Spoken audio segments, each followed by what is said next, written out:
Okay, guys, we're looking at the weekly options, okay?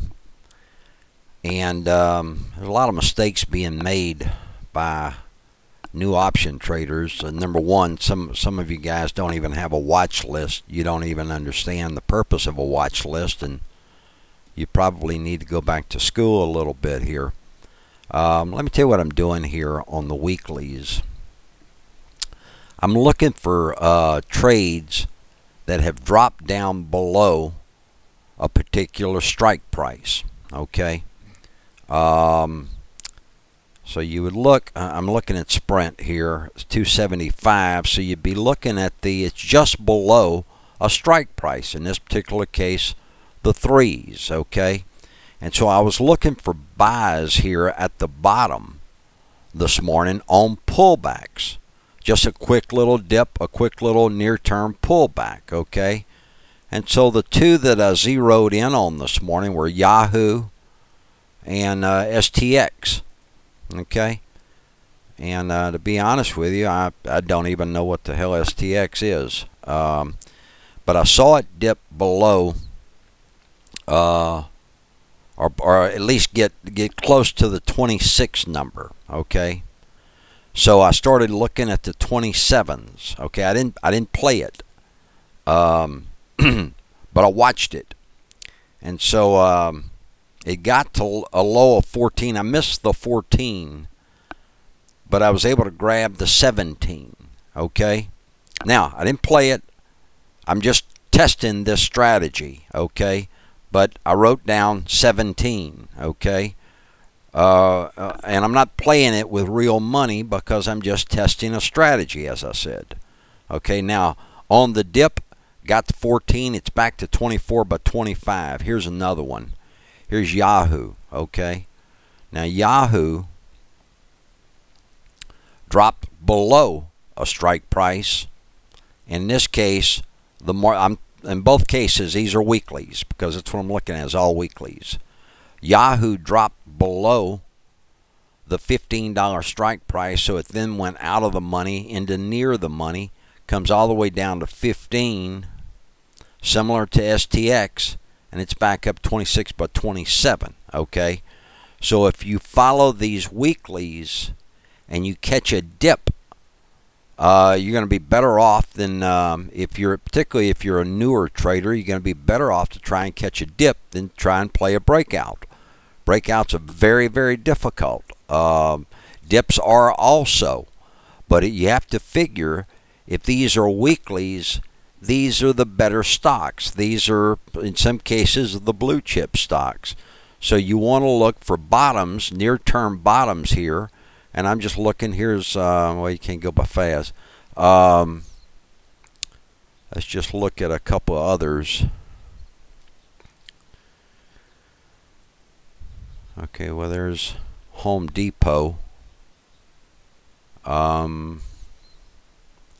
Sears. Here's one. There's one right there, Sears. So let's look at a... and guys, contrary to what you read on message boards, Sears is not going out of business this month. I can't say what's going to happen up the road here, but... they're closing some stores, tightening their belt, and we'll see what happens, you know. And I realize whenever a stock gets slammed, like it has, that it's you know, it's cute to say, all right, they're done, history, and all that. Well, I don't know, maybe not so. You know, they fell off of a cliff and appear to be climbing back up that cliff. You know, so just looking at Sears, okay, it hit a low of 79.25. It's now at 79.95. Let's look at the weekly 80s and see what they've got to offer.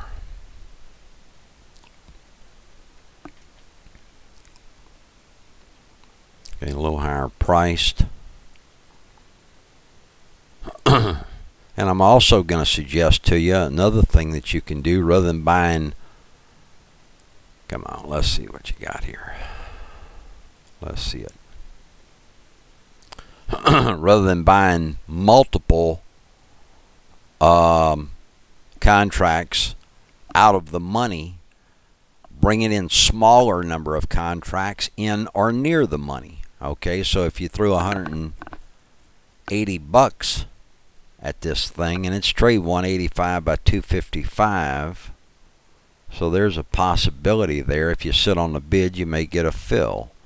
Okay, if you don't like it and it continues down, stop out of the damn thing. It's not going to cost you but $12-13 to stop out of the thing.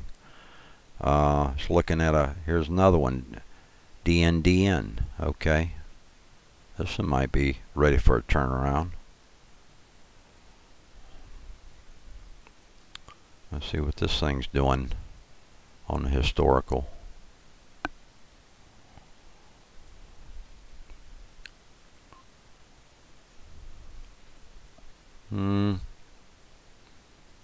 It's pretty beat up. We'll see what happens on DNDN. They might be a play there. Let's look at what those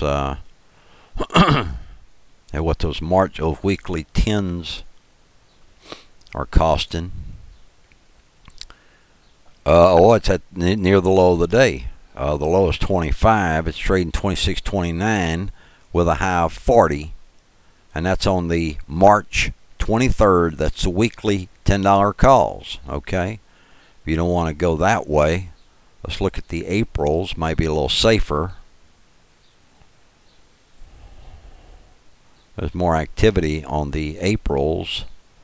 The high is 89, the low is 73, currently 77 by 80. You know, so there's another idea.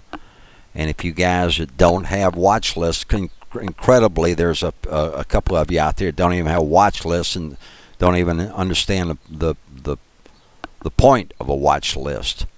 I've got enough watch lists here to choke a mule, and I can refer to any of them. There's the S&P. Here are the let's look at the casino stocks. These are the bigger names on the casino stocks that I have. Here are the solar plays, and I don't care. You know, I happen to use Quote Tracker. This is large high beta stocks. This is I think I've got it set up for 1.5 or better on the beta. Financials. We were looking at the financials earlier. I've got 43 financials, and 1, 2, 3, 4, 5, 6, 7, 8 of them are red. All the rest of them are green. So there's something going on in financials. We got a duplicate there on C, but you can see there's and I'd have to backfill all the symbols, which I'm able to do because I haven't followed it here for a couple hours. But you gotta have watch lists. You absolutely gotta have watch list. It's like going into battle with nothing in your hand, and that's all we've got, guys. But a good ticket here for you guys are these weekly calls on the pullbacks, dropping below a strike price, and you get in. It's not an adrenaline play. You're not going to make a lot, but you're not going to get hurt bad either. Okay?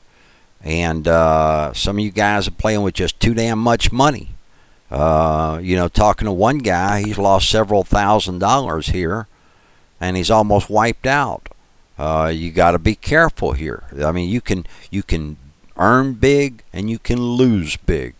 Okay, so if you keep making the same mistakes over and over again, it's insanity, as Einstein describes it. If the adrenaline plays are not working out for you, you got to go someplace else. You got to do something else. You got to stick with slower plays. If you're losing, if your last 5 trades you've lost 4 times, you need to stop immediately. You've got to go back to paper trading. You need more practice, and start watching some of these. If all you're doing is watching Jimmy Bob or Pinto for their plays, and you don't know what the hell you're doing, and you're basing your trades solely on what Jimmy Bob or Pinto is doing, you're not going to be with us much longer. You've got to know what the hell you're doing also. I mean, it would, you know, you can't go to, it's not fair to yourself, it's not fair to him. Say, give me the play, where do I buy it, and where do I sell it? That may be the worst form of trading I've ever seen or heard of in my life. That's not trading. Guys, you're gonna have to study. You're gonna have to get up off your ass and do something on your own. I'm sorry to get on you so bad here, but some of you, you've done nothing. You've done no studying. If you're paper trading and you've got $2,000 in your account, on your paper trading account, you've got $2,000 in your real account, but yet you're paper trading with $50,000, and you're playing all adrenaline plays, and you're doing wheeze and all this other crap, you've done nothing. Y'all, you know what you've done? You've wasted your damn time. If you're going to paper trade, you have to paper trade with the same amount that you would with your real account, or else you've done nothing. Okay? Thanks for watching. This is Mikey.